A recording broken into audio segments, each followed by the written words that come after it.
What's up, everybody, and welcome back to another episode of the Commercial Kitchen Chronicles. I'm your host, Pat Finley. I'm a lead master certified technician at General Parts Group, and I'm a certified special trainer. Our goal is to shine a light on what we believe to be one of the most interesting and rewarding industries a field service technician can work in. We love the work we do, and we are glad you're here listening to this podcast.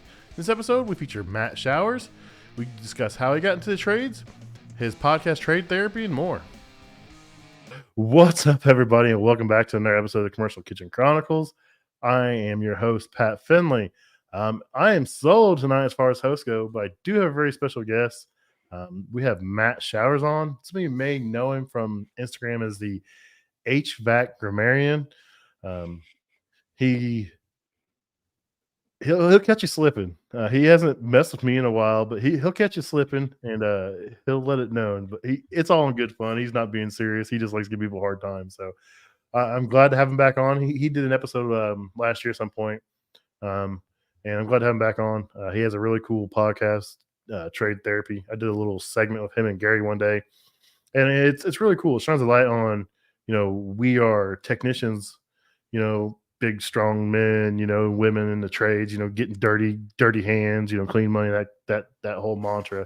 But, deep down inside, we all still have problems. We all still have issues to work through. And he does a really good job highlighting that and, letting people know that they're not alone. And so, but first, let me get this out of the way because I'll just get right into it if not. So the RLS Summer Tool promos are back.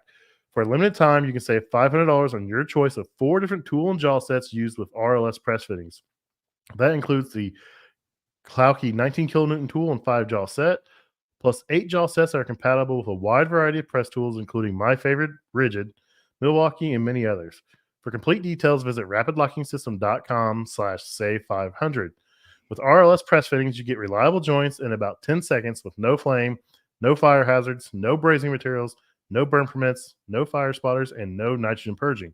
Plus, you're getting the most proven HVACR press fittings on the market. The only ones that have been in use since 2015 and have more than 20 million installed fittings in the field. Again, get all the details on the RLS Summer Tool promos at rapidlockingsystem.com/save500. I'm going to stumble over myself tonight, man. So, I'm glad to have you back on, man. You're doing a lot of stuff. I wanted to have you come on and just, tell your story, how you got into the trades. And of course, we'll get into trade therapy here in a little bit. Everybody's got a little different path of the trade. Some of them, their fathers or mothers or somebody else brought them in, and that was kind of my story. My dad did exactly what I did. He started off HVAC and he went to kitchen stuff and refrigeration. And I didn't want to do that. I was an electrician. And I kind of got sucked over into this side, and it's been a blessing. It's a really cool industry. I'm never bored. I have ADHD, and you could tell by probably because I'm not staring at the screen. I'm everywhere but the screen, but I have ADHD. It lives pretty well for that. So let's talk about your story, though. How did you get involved in the HVAC field? So preface is that my dad, was an auto mechanic for the longest time. He was kind of like almost like similar story to me. Like he went to college, he had a degree, bachelor's degree, and then ended up then for the longest time like basically being an auto mechanic. That was what he was kind of good at.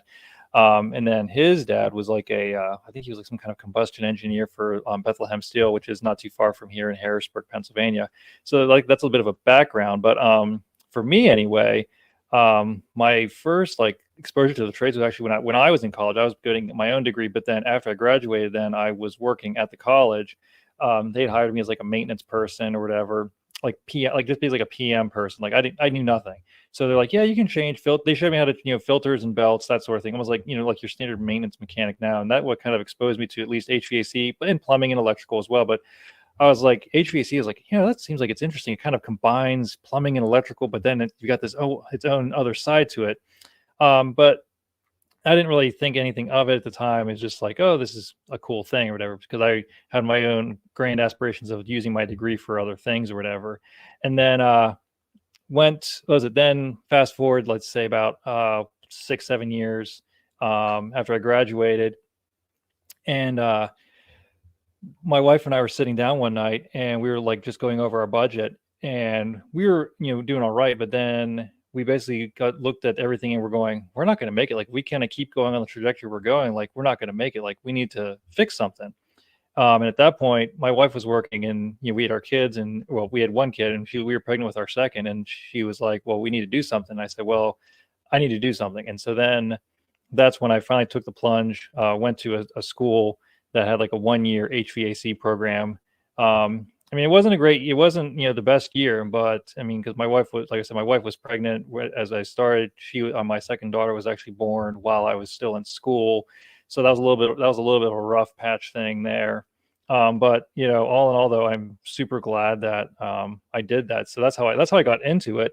While I was still in school, I finished my first term. So that the school it divided into 4 terms. First term was like refrigeration cycle and electricity. Like, here's the basics, like, to get you started. Second term was Second term was refrigeration. Third term was air conditioning, which then led with you finished with heat pumps, which then got into heating. So then you got into like gas and oil heat a little bit. So that was a year-long program. I ended up getting hired by a company when I'd finished my first term. So I'm like greener than green with this small mom and pop residential company, learning while I'm still in school. Just not, I mean, long story short on that front was like I didn't know. I was just like an install helper, and not a very good one. I mean, I'll admit it. I was it was I mean yeah, I mean, not knowing anything. I mean, I'm still learning in school. It's like I got superheat and subcool, that sort of thing. Like, they're sending me out on some like maintenances for air conditioning with heat pumps. So I mean, but these guys were like doing like combustion analysis on everything. So that was like, I'm going, this is like all over my head kind of stuff. And there's only, like I said, there's like 10 employees total. Half of it was like plumbers, and then the other half was the HVAC. So it was, long story short on that was that whenever I did leave, the guy was like, "Yeah, I probably won't hire someone as green as you again." I'm like, "Yeah, no, I get it. That's fair." At least he was honest. I mean, yeah, well, I mean, and so while I was in school, they had talked about this goes into like how I got into like residential light commercial. Then was the school I was with, they taught there's like I think, I'm not sure if it's a national organization, ABC Contractors, I think it's some kind of organization. Yeah, okay, but anyway, so there was like a bunch of them that they had listed at our school. So I just sent out like a shotgun blast of applications to all these different companies, and this is early 2013 for a time reference. And one company got back to me. Like, out of all of those, now it's laughable at this point. Like, it's like one out of all these, like it had to have been like at least 10 companies, but one got back to me, and that's where I ended up working then for basically for 10 years up until I left there last year. And now I'm working for a major manufacturer doing, large commercial and some industrial stuff now. Like, it's so crazy. Like you're saying, like the wide world of the things you see, and like being with this manufacturer and, working with chillers and large rooftops. It's mind blowing. Like, my first month, I'm like, holy crap. Like, it's like, I felt like I was drinking from the fire. Like, I feel like I'm drinking from a fire hydrant, and I can only get like so much. Like, I'm only getting like little drops. And now a year in, I'm like, I'm realizing like, oh crap, some of this stuff is sticking. Like, oh shoot, like now I need to be responsible, and I actually know some things now. no, become invaluable. What do I do?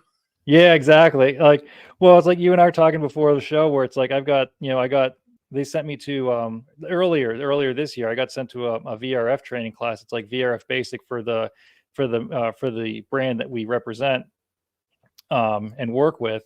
So it's like now that I've been trained and I'm technically certified, it's like, well, now you can go out there and do repairs on these things, and help troubleshoot and actually do startup stuff. And I'm like, wait, what? I thought you guys do that. Oh no, we don't do that. What? Wait, I thought the VRF guys do that. Wait, no, you don't. Oh, we do. Oh, okay. Funny, yeah. Like, the brand you work for, it's amazing the different size, like the small residential, all the way up to giant chillers. Like, they do it all, man.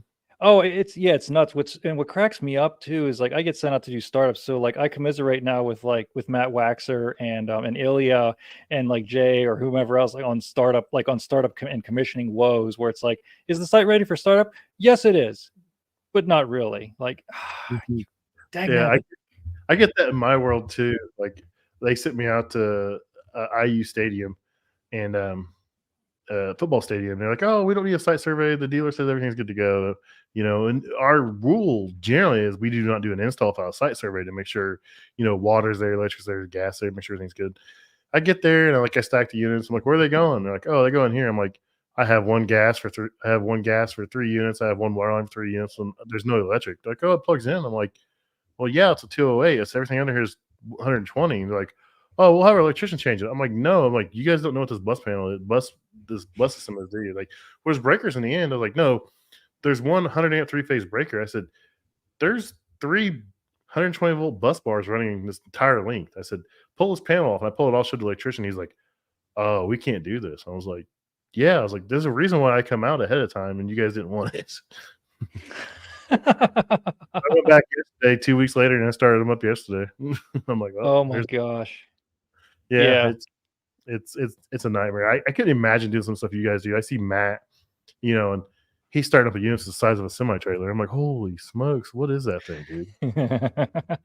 Yeah, they're like, "Oh yeah, this is, it's got 100 tons of cooling with, with so many with so many BTUs of heating for dehumidification." It's like, what kind of space is serving that? Like, what the heck? He's like, "Oh, it's an auditorium or something. It's like a big pool or a big gymnasium." I'm like, "What?" I'm like, "How does Canada have all this stuff?" Oh, I know. It's well, again, it just goes to show it's just kind of crazy to see like the wild world of HVAC, where it's like, yeah, you see the stuff from Canada. Like, I follow some people that are over in Ireland and England. It's wild to see the stuff that they do over there. It's like some of it's similar, but some of it's different. It's kind of like, oh my gosh.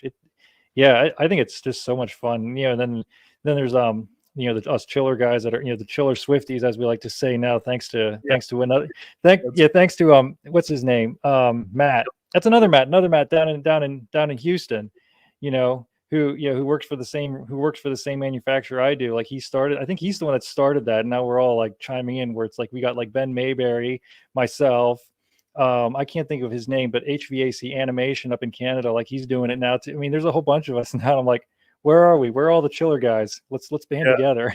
I follow through. I'll see it pop up on like a story or something. I'm like, "Oh, let's go see where all these guys are at now," because they tag each other in it. I'm like, "This is funny." So that's cool. I love seeing like my side of it, the kitchen side.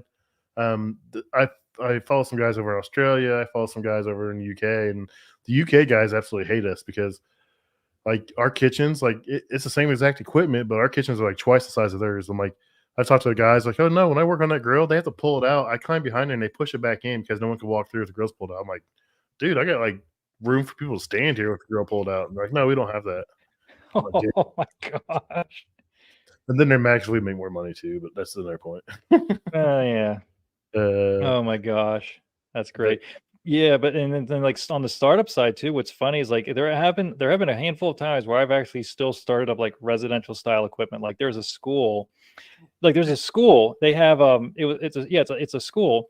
They have, I think it was like I had 19 condensers that I was supposed to be starting. Now they were tied into like commercial unit ventilators inside, like with so it's DX cooling with the hot water coil inside. But still, it's like, yeah, start up these condenser units that are like, could be used in a residential application. I'm like, what? Seriously? Well, they want us. Okay, whatever. I'll do it. I mean, I'll start. So I do like it's like I've done stuff like, that's still like a ton and a half up to, a couple 100-ton chiller I've done a startup on already, and it's just it's wild. I do it. It's just crazy. Like I run the whole gamut. that's one heck of a salesman to sell that. The startup on the ton and a half units. Well, that wasn't even the salesman actually. Well, at least on that site, that was just the school district just saying, yeah, we want these started up properly. So they're the ones that requested us to do the actual like start. They're like, yeah, we want to make sure this is all good to go. That's cool. That's cool. They want that equipment to last. And, one of my favorite environments to work in is really schools. I enjoy schools. Generally, everybody's nice. As far as my side of the kitchen, no one's really in a hurry. It's generally always clean for the most part. Now, and I'm not doing any crazy inner city schools, but I enjoy schoolwork for sure. Yeah, the school. I mean, there's a whole lot of schools because a lot of them are still running with they're still running with like that hot water, cold water stuff. So chillers come into play there. Now some of the ones that I'm dealing with now, like they're these old buildings. They've only had hot water heating, and now they're switching over to VRF cooling, which is kind of wild to me. Like they're choosing to use VRF cooling, but then still use the hot water heating. Like they don't want to use, so I'm putting in heat pump VRF systems, but they're only running it for cooling. They don't want it running for heating at all. And I'm like, but why? Why not just make it heat recovery and be done? We got these big giant boilers. What are we going to do with them? Actually, I think they did. Well, I think what they did also do with some of the schools is they actually did like put it. I think they might have put in like combis, I think, or something. I think they did like a full, like, I guess they got some kind of grant money ready to like do a full, like, I don't know the full scope of the project. I just worry about the stuff I need to worry about. I don't touch boilers anymore now. That's the thing. Yeah. So I got several schools that I do work for, and I walk right by. Like my kids' was sitting outside by the big chiller or whatever they got outside. I'm like, man, that'd be cool to work on. I'll pull up, I'll park somewhere, and there's a big cooling tower. I'm like, I wonder what's inside that thing. I'm like, you hear the water running, the fan running. You're like, what's in there? I want to see that.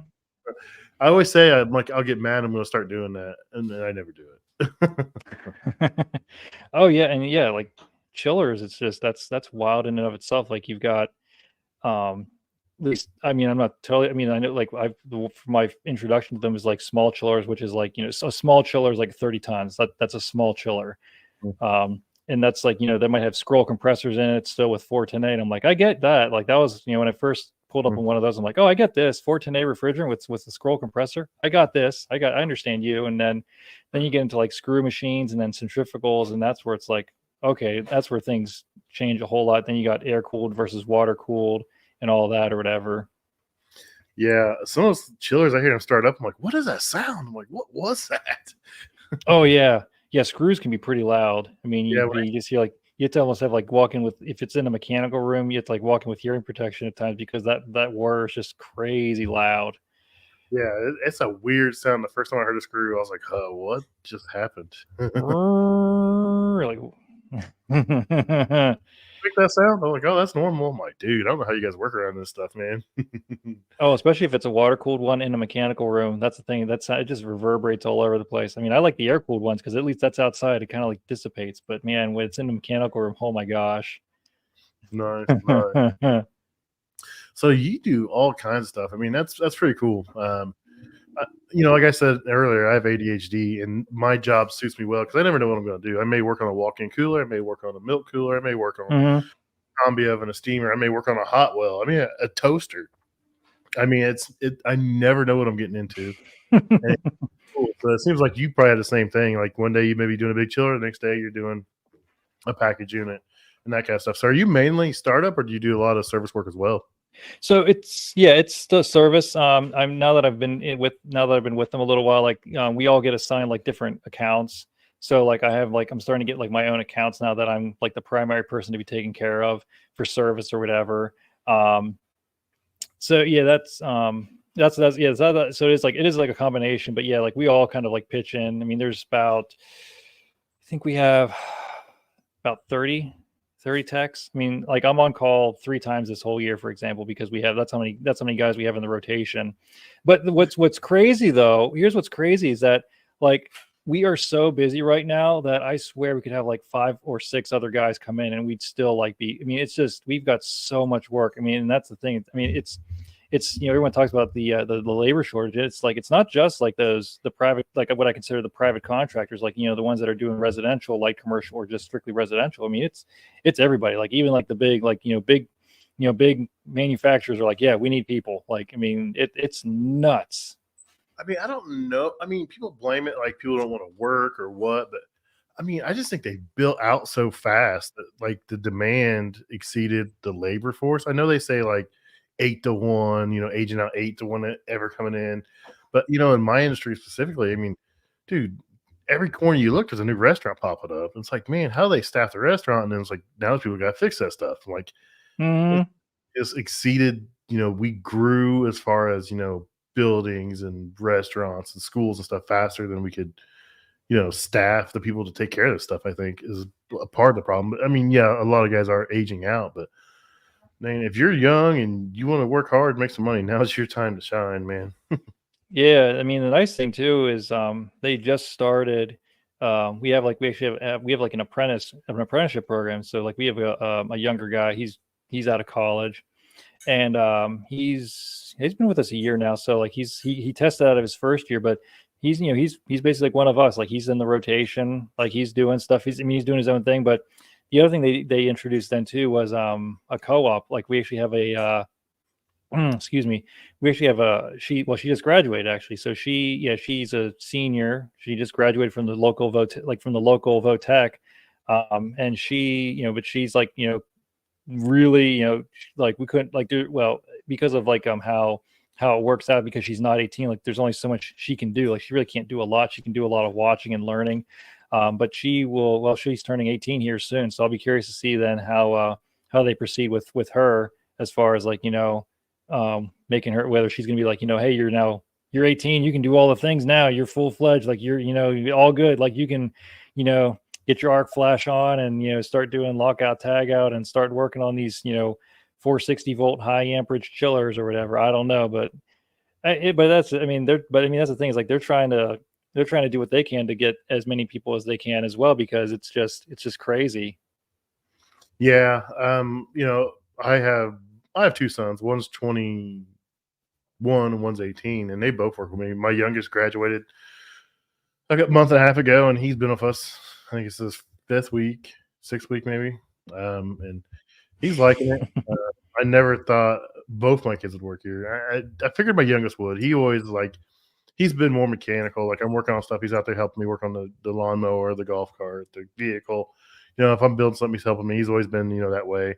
And he always said he'd do it, but his older brother's one that surprised me, because he was a prototypical jock. He was always playing sports, doing that kind of stuff, showing interest. Like one day, he's like, "I'm gonna apply to work for you." I was like, "The hell you are?" And I was like, "No way, dude." I was like, "I don't want that voodoo on me." And he said, "Well, I'm gonna do it regardless." I was like, "Well, I guess I'll help you then." So, but he's done really well. He wasn't the most mechanically inclined when he first started, but he's got the right attitude. He has an attitude where you will not beat me. And I think it just came from playing sports, and he's always a small playing sports, and he just had to prove himself. And I think he just carried that over into his career now. And something won't beat him, man. He'll call me, he'll look online, he'll call the manufacturer, he'll do anything he can to avoid just saying I can't figure it out. And it's cool. Yeah, I think that's a lot of it too. It's just, you might not be the most mechanically minded, and I think that's what where I work is trying to do as well. And I think that's what other guys, even where I was before, they my prior boss, he had actually hired somebody that was like, some 19-year-old kid, didn't know anything. Didn't know, and he rode around with, there was one guy that he rode around with primarily. We all teased him. We're like, "Oh, look, it's there goes there goes that guy with his son." We were so we're like, "Yep, you're the," we had to laugh, because it was, but what now, like I still stay in touch with the guys from my prior company, and like he's doing well. Like he apparently, they're like, yeah, he's a smart cookie, man. I'm like, yeah, like you could see it. Like he actually like literally had like a notepad and was like writing notes down, like in his notepad, about like all this different stuff. And and you know what? And all of us were saying, we're like, what? One day it's all going to click, and he's just going to rocket ship. He's just going to just take off like a rocket ship. And I think he's doing it. And that's just it. It's like, it's the attitude, like, like your son, like you're saying with your son, it's not so much what, it's just like, that if you have the right attitude, if you're a decent person, like if you're not some schmuck that's like, to you coin a phrase from else we know and love, a know-it-all. That's just it. Like if you're just going to be a decent person, you're just like, you have that go-getter attitude, then that's what people are looking for at this point. It's just like, we can teach you and we can train you. You can get that head knowledge, but if you're not, if you don't have the good character qualities that we're looking for, well then here's the door. Sorry. I told my boss, that conversation with my boss yesterday. He was asking me about how Dalton, my youngest, is doing. I was like, he's doing good. He's catching on. He wants to get in there and get his hands on stuff, and he tore something apart today on his own. And I was working on something else, there just in case, And but I said, I can't wait to see in 3 years like where these two are, because these two are going to be like competing, because they're brothers. One's gonna have a couple of years. I think it's gonna be fun to watch, because one's just gonna have the attitude, you can't beat me, and the other one's has the yeah, I think he's going to have the mechanical and the brain side down. I think they're going to be probably a pretty good duo to have on your side, no matter what they're doing. There you go. Yeah, absolutely. And that's the thing too. It's like, I like to think of it as there's a verse, the Bible verse that it's as iron sharpens iron, so one man sharpens another. And like sometimes you got that where you got like those people that they sharpen each other, and you're just like, all right, you know what? Fine, I'll show you. No, I'll show you. No, I'll show you. That back and forth. Yeah, yeah. I love that, and that saying because his football coach used to use that all the time, and that was on their shirt. Iron sharpens iron, and Hmm. that is what it is. Maybe it's that exact mentality right there. He probably doesn't even realize from a Bible verse, truthfully, but I think that's the he has. My older son does. So it's really cool working with my kids. Though I never thought it would happen. Yeah. It's cool. We have bad days and we'll call each other and be like, hey, what'd you do? I didn't talk to him at all today. And I walked into the living room. My wife was in there on the phone with him. I was like, oh, what'd you do today? What you got going on tomorrow? You need help with anything? No, I got it. I'm good. I'm like, okay. Well, if you need anything, just get a hold of me. It's cool. It's That's awesome. yeah, it's like having a little friend you work with. uh, he moved out. My youngest still lives here, but he moved out, so I don't get to give him more time. My youngest actually, he rides me. He's got a van that sits out behind the barn. And he don't even drive it; just he rides me. I think he has it for when I'm off work or I'm doing something else. Or he needs to go help somebody else. So it's pretty cool though. Yeah. So you got any kids? Yeah. So I've got 5 kids actually. Busy man. Well, and I've got a 6th on the way here. So Oh, yeah. wow. Congratulations. Thanks. Yeah. So yeah, but yeah, so I've got 3 girls and 2 boys, and then 1 undetermined right now. But my son, any of my kids though, what's really fun with my kids is that they'll ride their bikes or whatever. So like anytime something needs to be fixed, like with their bikes, I just kiddingly say, well, bring it over to my bike shop, which is my van, because that's where all the tools are. They're all sitting in the van. So it's like, yeah, just, come it over to the bike shop, so they bring it over to like the side door of the van. And I'm just like opening up and like pulling out whatever I need to fix whatever might be wrong. Like something needs tightened or loosened or whatever, or, I've had to change some wheels on a couple of them or whatever, but yeah, they know. They're like, oh, dad can fix it probably. So it's nice because like that's how it was with my dad too, where it's just like, oh wait, hey dad, can you we need you to fix something or whatever. So yeah, it's kind of nice to have that. I don't necessarily know if any of my kids really would be interested in doing what I do, but sometimes it's kind of fun because I'll let them like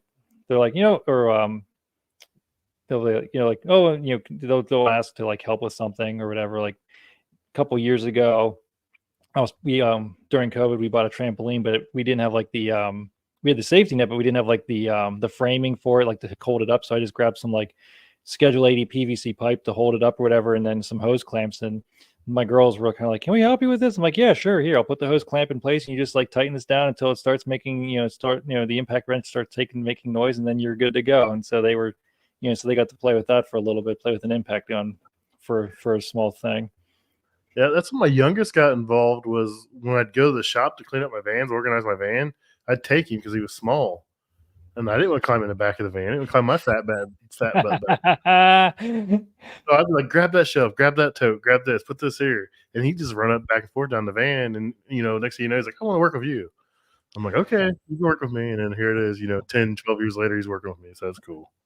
Yeah, that's awesome. Yeah, I mean, I think that's a lot of it too. Is like I was never exposed to this. I mean, I saw it with my dad, but he was an auto mechanic, and he didn't really talk about it. But it was just more like auto mechanics. You go to the garage, you work your shift or whatever, and then you come home, and that's it. It's not like us in in service trades where it's like we're going to people's houses, to people's businesses. Like we have to take all the stuff with us to actually go and fix the stuff. People aren't coming to us; we're going to them. So I think having exposure to that is useful, and I think too, even with people like where I go to church, whatever, like they know, like some of them know what I do, so I think there's some exposure there. In fact, even last year, they asked me for the like a little co-op that we have going on there. They asked if I would do like a presentation because they want to expose the high schoolers to like these different trades or different careers or whatever. So I was there to represent HVAC and plumbing. Because they kind of go hand in hand, but it was just I was just like, look, here's what construction trades are like. I mean, yeah, like it's not exactly the greatest environment sometimes with with the people that you might be working with, but you can certainly learn a lot, and you get. I mean, a lot of it for me was just like the real world skills I learned I've gotten from all of it. Mhm. Yeah, when I first started doing this, I didn't want my kids to do it. I mean, and the longer I did it, the more I realized, what the demand was and potential was. And then I started seeing it a little differently. But, when I first started doing this, I was like, I don't want my kids to do this. I want my kids to go to school. I want my kids to be a lawyer. I want my kids to be a doctor. I want my kids to do this. But I mean, you can't force your kids to do anything. Like they're gonna do what they want to do. All you can do is just support them and really nurture them, help them get what they want. And they got to learn somehow, and sometimes they learn the hard way, sometimes they don't. So, but it's been a Hmm. cool Well, thing. yeah, I mean, like my wife is amazing. She does she does the homeschooling for our kids, just because schools aren't the greatest. Mhm. Um, and so it's nice because in that sense, like my kids can like take off with different things. Like my oldest son, he's for whatever reason, like like he'll read like like some of these military books or whatever, or like these boy like boy type things, like battles and wars and all this stuff. And then next he's like, hey look dad, I made this boat out of Legos off of this model that I saw or whatever. Or hey dad, I made this gas mask from World War I out of Legos because I saw it. He does like he just like he gets in his head, like he's almost got like this engineering kind of brain with Legos, and he just makes this stuff, and you're just like, dang dude, like what the heck. And it's like, that's really freaking cool that you did that.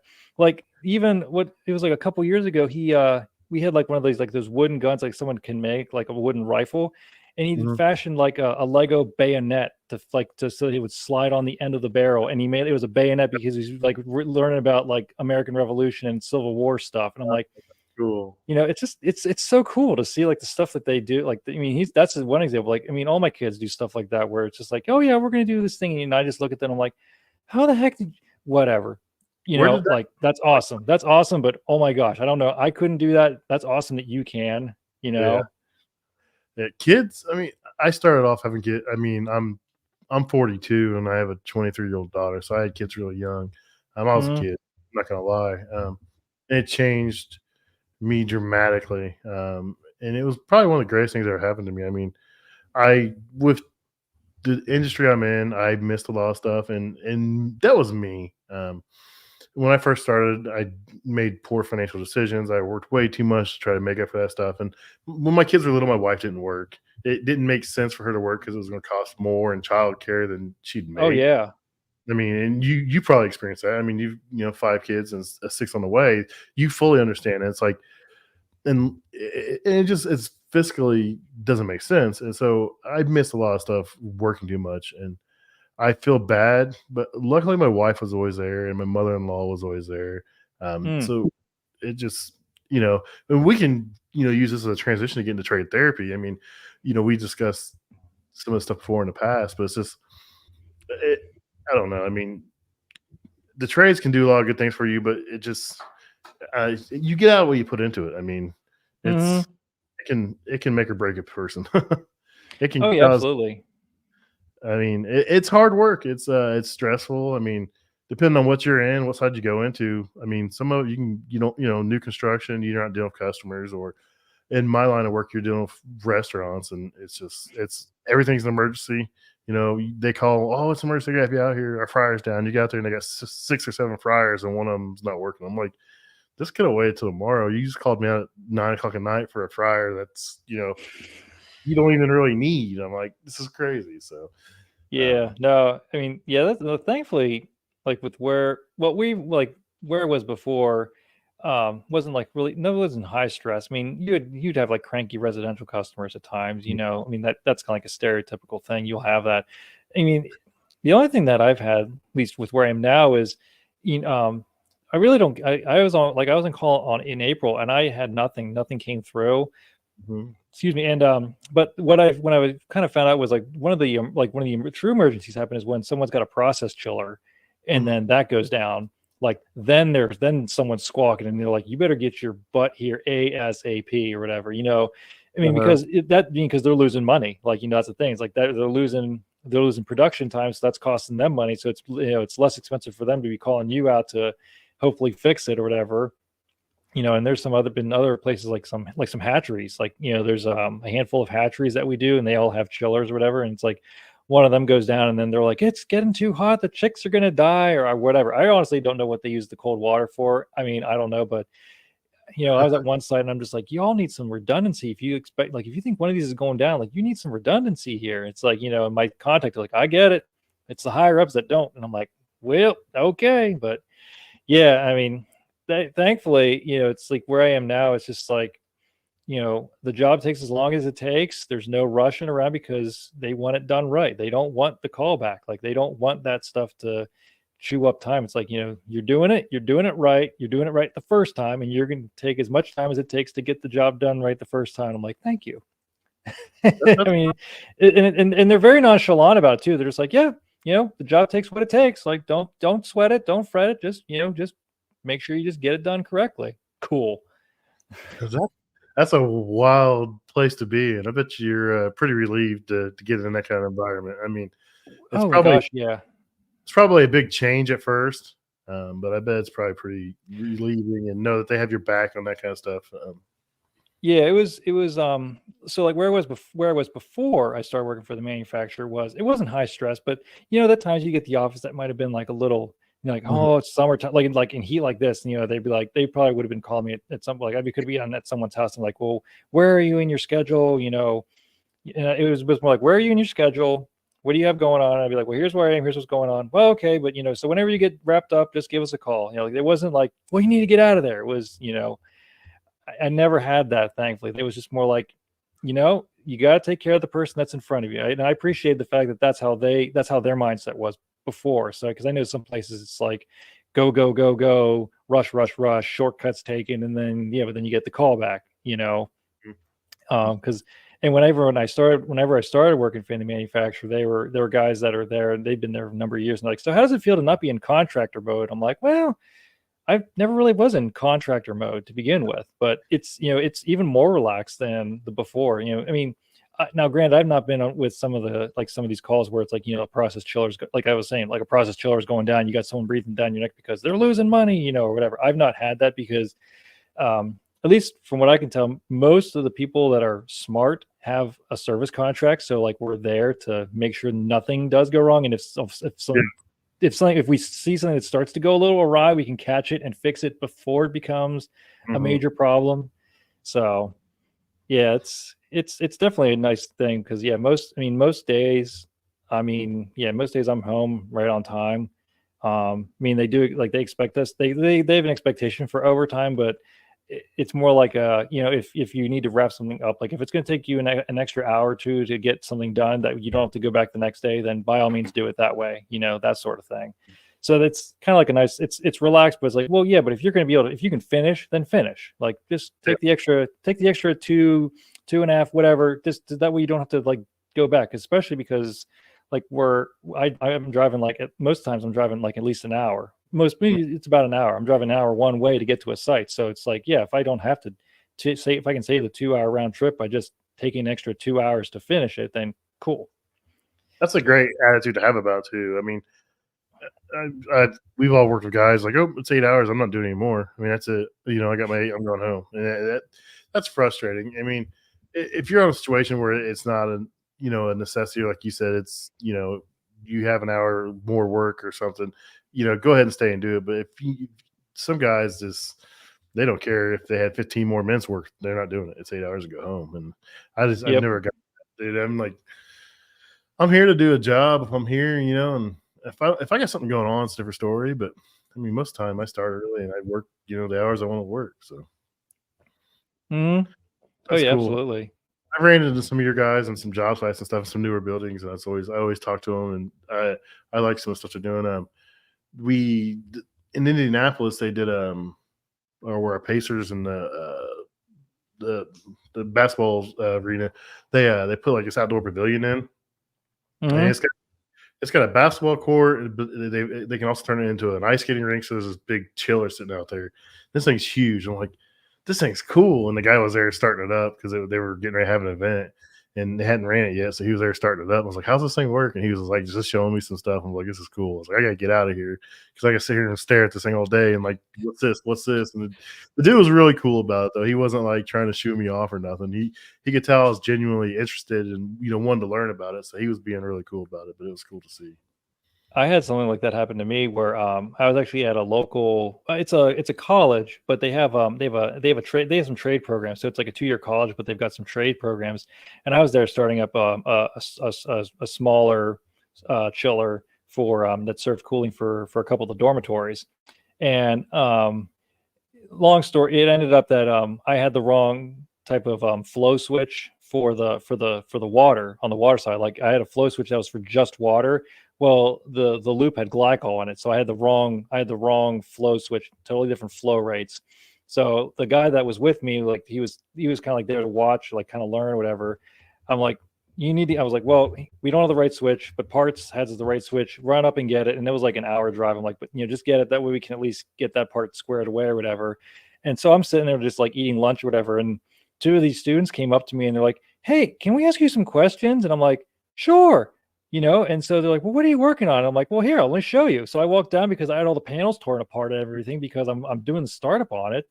And so they're like, "Wow!" Like, so wait, and they're like, they're pointing at the compressors, and they're like, "Wait, what are they?" They're like, "Are those rotary?" I'm like, no, those are scrolls. These are scroll compressors. And I'm like, and then this is the heat exchanger, so the refrigerant and the water go through here, and it's counterflow. And I'm explaining all this stuff to them. They're blown away. They're fascinated by it. They're like, "Man, this stuff's really cool," whatever. And I'm like, you know what?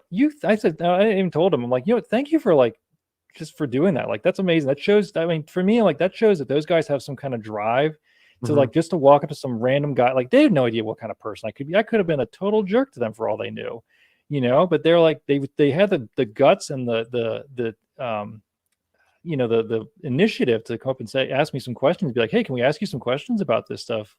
And I was like, "That's awesome." Like, kudos to those two guys. Like, I mean, I think those two guys, just because of that, I think I'm like, you guys are going to go somewhere because you had that initiative and just be like, "Hey, let's ask him some questions." He's been doing this. I Yeah, thought that was awesome. that's the coolest thing. I always love people ask me questions. Some days I'm busier, but if someone asks me a question, I don't care who it is, I'm going to answer the question. If you're going to take the time to ask, I'm going to teach. I'm going to take time to teach you, and just I think it's only respectful and right. I mean, you never know. Mhm. You could be talking to your next tech. I mean, someone could be ask questions and be like, "Hey, are you guys hiring? Do you guys have a training program? Where can I learn this?" You never know. That could be your next great tech. Your next great coworker. It just you never know where you're going to find people, man. Oh, exactly. Absolutely. Jason, one of my co-hosts, he's famous for saying, treat the dishwasher with the same respect you treat the manager, because you never know that dishwasher may end up owning a store, may end up running stores. It's like it's that's the thing, Yeah, man. And it makes sense. You never know where you're going to see someone else. So I always just try to treat everybody with respect and just do my thing. So that's cool. So absolutely. let's talk about trade therapy for a little bit. Yeah. It's a really cool thing you do. People come on and well, go ahead and I'll let you give your show what's up. Yeah, yeah. So I started it. It's actually been about a year and a half is when I found. Well, I mean, I technically started it 2 years ago, roughly.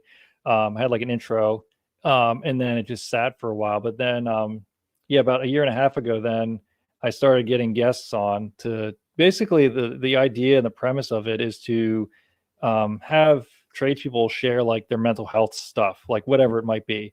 And the reason for it was because so many people talk about mental health. Like we talk, like it gets talked about like as a concept, like, oh, we need to talk about mental health. Like mental health is so important, but it's like, okay, but that's cool. But we need stories. Like, I was talking with somebody else and it's like, when you come across something, like say that you come across a difficult troubleshooting scenario or whatever, you remember that and then you relay that story to somebody else and then somebody else will later on be like, "Hey, I remember Pat telling me that he had something like this happen and this is what he did." You remember these stories that these guys tell. So for me, it's like I want to share the stories of mental health where it's like, who are the people, what are their stories, because that makes it more relatable and it makes it more tangible then. So I've had not a whole lot. I mean, because admittedly, people don't necessarily want to talk about their stuff. I mean, I've Mhm. had some great people that are thankfully have been willing. and I think it's been about, I think I'm up to like 16 episodes or something like that now. I don't know, but not many. But at the same time, it's just nice because I've had people share about their struggles with addiction, with depression, with grief, ADHD, different things that they have or whatever. And it's just fascinating because, like, I mean, I could have two people. I've had a couple people that have had like ADHD, but their way that their take on it is just, it's different. Like the way they deal with it, the way how it like affects them is different. So it's just fascinating to me to hear some of these stories and to go into it. Like, and one of I mean, I just had Ryan Hughes from Misfits, Misfits of HVAC, which is a great podcast everyone should check out too. If you don't, I know a handful of people on here do, but yeah, oh yeah, they are good people. I mean, but I had him on, and like, he was telling me about, like, his dad dying when he was 13, and I'm like, and that was like mind blowing. I mean, it's like, it's stuff like that where it's just, and the main thing though is to share the stories. But then if someone out there like hears like one of these stories, and then they're just like, this sounds like me. Maybe I should go and get something, maybe I need some help, or maybe I need to go see a therapist, or maybe I need to talk to somebody. That's kind of it too, is just to, if there's somebody out there that thinks like, oh, maybe that sounds like me, and then they actually go and get the help that they need or something like that, then cool. Like that's just my way of trying to be, make the world a better place in that sense, where it's like, if one person out there hears a story and then they take the steps to make changes so that they can be a better man, a better woman, a better wife, better husband, father, mother, whatever, then then awesome. Like I don't need to, if I don't, and I probably will never hear about it, and that's fine. Like that's just the thing. It's like, I would rather just try to put it out there and say, you know what, let's see if what spaghetti sticks out there.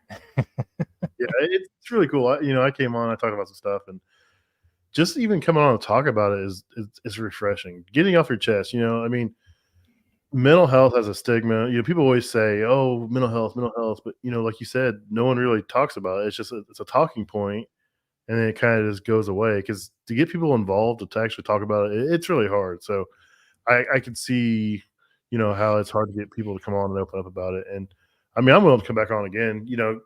I had fun. It was cool to do. Sorry. But everyone has a battle. I mean, we live in this world, this phone in our face, and everyone shows their wins. Like no one shows, and I'll show a loss. I will lose my mind on the internet. I'll show it all, unfortunately. But I'm guilty of seeing everybody else. It's like it's win after win after win after win. I'm like, man, do these people not have struggle? Do they not have bad days? Do they not, do they not have? Do they handle stress badly? Do they eat away their emotions? What does this person do? And we all have things, and some people aren't comfortable talking about it, and others are. And much respect and love to people that are willing to come on and share their stories of what they go through, how they overcome things, or what they did to make a difference in their lives. And it's really cool. Yeah, it's most of the time, at least as far as trying to get guests, what I've typically done is like people will sometimes post things about like, dealing with something mental health or whatever, and then I've reached out to them and I'm like, hey, are you willing to talk about this? I've got this, here's my podcast, here's what I've been doing. And most of the time most of them, they're usually pretty open to doing it. I have had a handful of people that they're just like, nope, I'm not, I don't want to talk about that stuff. Like it's too personal, whatever. I'm like, cool. I get it. That's fine. Or I've had people that are like, no, I'm not quite ready yet to, I'm like, that's fine. All good. And that's some of the struggle, is like having the people that are willing. So, I mean, and other times there are people, I've like Becca Stamey, for example, that she's an example of like someone that I reached out to her because I knew that what had happened with the scenario that happened with her husband, dying in an accident about a year and a half ago. I mean, super young, that. And so I wanted to get like her take on like how did that affect her world? I mean, that's got to rock anyone's world like that. I mean, and she was like, oh, absolutely, I will gladly share my story, just like, because she's like, I want to have, because basically it was almost for her, it's like, I want to help somebody else. Like if there's someone else out there that's dealing with something like this, like here, I want to help them like be able to deal with it too. And I think I mean, it's kind of nice where it's, you have the, it's people helping people kind of thing, where it's just like, one person does one thing that makes a difference in someone else's life. And it's like that, butterfly effect or whatever. Yeah. She's a really cool person, man. She does a lot Oh of my great gosh, yeah. and she has a lot of fun in her personal life too. She's an open book and she's a blast. So man, I enjoy talking to her. I consider her a really good friend. Oh yeah, she is very fun. Oh my gosh, yeah. I mean, yeah, we'll go back and forth like with because like she's got her cats and like so we'll we commiserate on the cat front and everything else. But yeah, it's funny. I mean, but yeah, it's that's the thing too. It's like you're saying with social media, like we're all in a sense like we're all invisible people. Like yes, you're visible to me right now, but like you're not here in my living room or whatever. And I've had the privilege of meeting like of making a couple of people out there visible. Like I've actually met them in person, which has been awesome. But in some way too, like sharing the story, it makes it makes them more human. It makes them more real. It's not like just some not some influencer out there just doing what they're doing or whatever. It's like they're an actual person with an actual like life and job and struggles and everything else. Like it's we're all human here. We've all got our own crap to deal with. yeah. And it's made me realize, I used to be the guy that someone posts something and I get, I'd give them a hard time or, and I'm like, I wouldn't want someone doing that to me. Why am I doing it to somebody else? I mean, I'm taking out my problems on somebody else when they're having a bad day or they're having problems. I'm like, that's not cool. And I've met people along the way, and like one day I was having a bad day, and like the guy messaged me, and I never met him in real person, just like social media. And he messaged me, he's like, "Hey, you all right, man?" He's like, "A post is not very good." I'm like, "Yeah, I'm all right, man. Just having a rough day." And he's like, "Man," and we just started talking we talked for like 25 minutes. I'm like, and I felt better. I was like, man, and I tell him all the time, I was like, dude, I was like, you don't know what you really did for me. I said, you took a half hour of your day and you really turned my day around, man. I appreciate that. Hmm. Oh yeah, I mean yeah, and there one time where someone I was telling you beforehand where it's like I was on the phone with somebody for an hour, just Mhm. again some random person. He wanted to vent about something going on, and he vented, and he felt a whole lot better about it afterwards. And I was like, well, I'm glad you enjoyed our therapy session. Yeah, I mean, but sometimes this is it. Like sometimes people just gotta get something out there just to be like, this is crap. I can't believe blah blah. This is happening. Whatever this, that, and the other thing. And sometimes, you know, I know, like like for example, like my wife's not exactly a huge fan of social media. I mean, and I get that. I do. mhm, It's like it's again, it's that whole fake thing or whatever. But at the same time, it's like sometimes you don't have anyone to talk to about like random crap that like I can't believe I'm dealing with with so and so out there, like they're being such a jerk or whatever. And sometimes you just can't like get that mhm. out, and so in a way because it's like, well, who do you talk to about it? Like everyone else would probably give you some weird side eye thing, like, you social media person, whatever. So Yeah, my buddy is like, "Oh, this is first world problems." I'm like, "Man, yeah. it's so wrong. It's true, but it's so wrong." Uh, and I have two really good friends, and Jason and Rich, and Mhm. we talk every single day, multiple times throughout the day. And, one of us be having a bad day, or one of us be struggling, we'll talk, and it's just you got to make sure you have some people you can talk to. I mean, I used to be the person where I mean, I think I've shared the meme a million times. It's a pill bottle, and it's your emotions. And it's just bottle that up. I mean, and that was like my lifestyle. I'd bottle everything up until it came to a screeching halt, and then it was never good. It was it was bad. I mean, it'd be really bad. I'd lose it. Uh, you know, I'd cause troubles at home, cause troubles at work, and that's not how you want to live your life, man. It's not good on you. No, and actually, what's funny is, for the longest time, I was using like that a closet analogy of like you stuff in a closet, and eventually it starts toppling. It'll eventually like topple out and crash on top of you. But Mhm. I mean, I was doing some gardening stuff, and we've got some crabgrass that's just like taking over in different areas. And I'm not sure if you deal with it out there in Indiana, but I'm out there like pulling this crap out. I'm like, you know what? This is like mental health. Like you see like one thing and you like pull on it, and the next thing you know, like there's this whole vine that just goes and it's going like 2 feet the other way because it grows like underneath stuff. And I'm like, because it's all under mulch where I'm trying to weed or whatever. And I'm like, this is like mental health. Like you pull out one thing and then you're like, oh crap, like this goes deeper than I thought. And then you just keep going and going. And I'm like, oh my gosh. And if you don't tend to it, then it just takes over your garden, the garden of your life in a sense. Yep. You know, It's it's crazy. yeah. I just encourage anybody if they do need to talk to somebody to find somebody to talk to. I mean, um, most people are going through things they don't talk about, and it's just good to talk about it. So I really appreciate what you do as far as that goes, and I love seeing who you have on and hearing their stories of overcoming things or doing things. Just like you had Becca on to talk her story, and she she's a really good person, and it was good to see. Because I followed her for a while, and then she disappeared for a while, and she came back, and I seen her post some things about her husband, and I never knew what happened, and um, it puts a lot of different things in perspective, and it shines a light on things people don't realize. Yeah, I mean, and I had found out, like I had to do some investigative journalism, as Eric and Andy like to say over there at the Make Trades Great Again podcast. Dropping Uh, names, dropping names in other podcasts. I love, Shameless plugs all around. dude. I messaged them. So I had to catch up on some of the episodes yesterday and today, and you brought him up, so I'm like, I tell a story. So Go for it. he was talking about the bullet point mounting solutions. He says, "Yeah, it starts something about Jeeps." He's like, "Yeah, people with Jeeps are going to talk about it, and I have a Jeep, and I have bullet point mounting stuff in my Jeep." And I was just like, so I took a picture.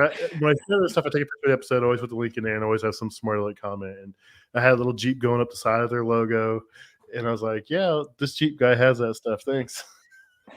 Those two guys are like some of the coolest guys I ever met, and I met them at the Tactical Awards in Vegas a couple years ago.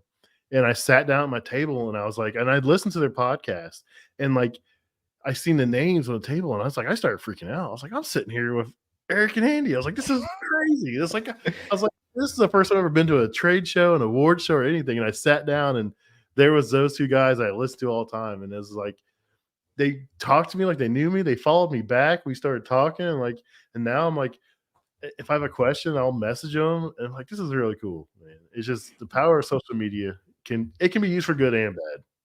Oh, absolutely. Yeah. I mean, that's what's so funny is like, because I've messaged two of them too, where because it's like I have questions, or it's like, you know, what was it like? Like Andy, for example, he put in like I think he put in like a Climate Master Trilogy system. Which, if you don't know, that a Climate Master Trilogy is like it's an inverter-driven geothermal system. It's like stupid efficient, like 40 SEER can like I heard that someone put one in their house and they could heat their hot water for $10 a month kind of thing. Like it's crazy what that thing can do. It's Mhm. insane the efficiency on it. I'm like, oh, I'd love to have one of those. But geothermal is like a niche kind of thing. And so Andy and I are talking back and forth on that or whatever.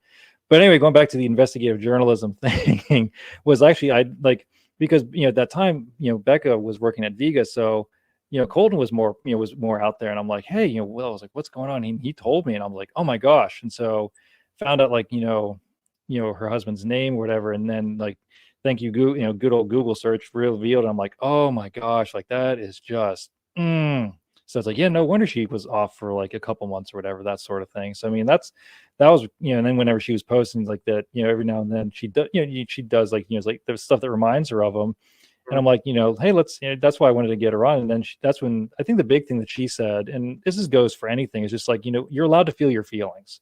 Mhm. Like, don't, like you're saying, like, you can't bottle that stuff up. Like, you just got to let it out, because if you don't, then you're just going to, like you're saying, like you bottle it up and then it's like a soda bottle and it's going to explode on you when you shake it up too much kind of thing, Mhm. So, yeah, but it's definitely been nice to get people to share their stories. And I mean, like again, I'm so grateful for everyone that's willing to open up. Like, I mean, I started this just because I was like, well, we'll see, let's see what happens. I mean, so I mean, it's still going, but it's again, it's I just kind of like pick and choose. There's no regularity, no rhyme or reason to it. It's just kind of like someone's out there that's like, hey, I want to share a mental health story. I'm like, okay, here I am. Let's go for it. Pick a time and let's do it. Well, I love it, man. I love what you're doing for the industry and for people in general. And you're affecting lives, whether people talking to you, tell you about it or not. I mean, the stuff you're doing is really cool. It is making a difference. You know, I always find it weird when someone like, oh, I listen to this podcast and I learned this, and I hope people reach out to you or someone reach out to you one day. Is like, hey, I listened to this and I realized I had this problem and it helped change it. So I hope you get to experience that soon. Yeah, I mean, who knows, someday. But I mean, at least in the meantime, I have definitely made an impact with people that are just like, yeah, I know, I proofread my post now just to make sure that you don't come on and like scold me or whatever. I'm just like, see, I've done my job. Oh yeah, that's the funniest thing in the world. I'm like, this guy is scolding me for my post, and he has a podcast about mental health, and he's bullying me on my post. I was like, this is great. This is great. I am. Oh man, what was it? What was it? Ty Brannaman. Good old Ty Brannaman. Like, he made like these posts because like somebody made a comment. It's like, this guy needs to learn how to spell. As And I then seen the talk today, I was like, oh man, poor and Ty. yes, and I see, and what I see, and I see, and I even said something and whatever, and I was like, I just said, hey, I think you need to proofread a little bit better. That's all I said, Yeah. And then that guy made that comment, and I said, see, this is how I don't correct people. I'm not an asshole to them. See, It's all in good fun. A lot of times, I'm in a hurry to get it out there because, like I said, I have ADHD, and if I don't get it out there, I forget it, and I don't proofread. And then like you catch me, and sometimes I just leave it. Like sometimes it's funny because people are like, you misspell stuff and it creates engagement because people are trolls. I'm like, people will people will like go on about like the stupidest mistake, and I could fix it. And most of the time I'm like, I'm just gonna leave it there. Let's see what happens. Most of the time, at least, it depends, but a lot of times, sometimes like people will then correct it, they'll fix it, or then but anytime like I make some kind of correction now, actually sometimes I don't even make correction, I just like leave an emoji, just like a little smirk emoji, and then someone's like, what did, dang it. Yeah, it don't take much. So I'm gonna wrap this up, but I will tag the podcast in the description so people can find you, and I'll link to your Instagram as well so people can find you on there. Sweet. You're a really cool dude. You do a lot of good stuff. You do some great work for the industry. You do some great work for mental health for the trades as well. So I really appreciate you coming on. We had to do it again. This is episode 2, but the first one's no longer available, unfortunately. Yeah. I had to ask you to pull it, unfortunately. Yeah. Well, it's good reasoning. I mean, it happens. But I really appreciate you coming on, Matt. You're a great guy. 6 kids. I thought it was about 3. You got a 6th coming. I don't know. Do you drive a minibus yet? I mean, do you drive a passenger? We have an express. Yes. Nice. That's funny. So you can't get away from the work van. You're in it all day. That's funny. So I appreciate you coming on. You guys can find him on Instagram. You want to go ahead and put your plug out there? Yeah. So HVAC_grammarian, grammar Ian, if you want to make it easier to spell in your head. And thank you, Pat, for having me on here. This has been great. Always enjoy chatting it up with people out there. Like I said, it's always fun to kind of meet the invisible people of social media and to chat it up a little bit and just talk HVAC and trade stuff. Yeah, I appreciate it. One thing about that. So people on social media, like especially in the trades, they don't show their face a lot of times. So I sat down at the Tactical Awards 2 years ago, the one 2 years ago, not Vegas, but was it Atlanta? I sat down. I'm like, oh, who are you? And he's like, it's Vader. And I'm like, huh? He's like, yeah, it's Vader the plumber. I'm like, dude, you never show your face. You always wear the So I kind of guilted him into showing his face more. So if I don't recognize you by your face, don't take it personal. All right, man. Have a good night, dude. I appreciate you. Yeah, sure thing. Thanks, Pat. Yep. Thanks for sticking around to the end. If you'd like to be a guest or you know someone that would be a great guest for the Commercial Kitchen Chronicles podcast, let us know. Please reach out at commercialkitchenchronicles@gmail.com. And once again, thanks for our episode sponsor, RLS, Rapid Locking System. Make sure you check out the promos they're doing, and I'll see you guys on the next one.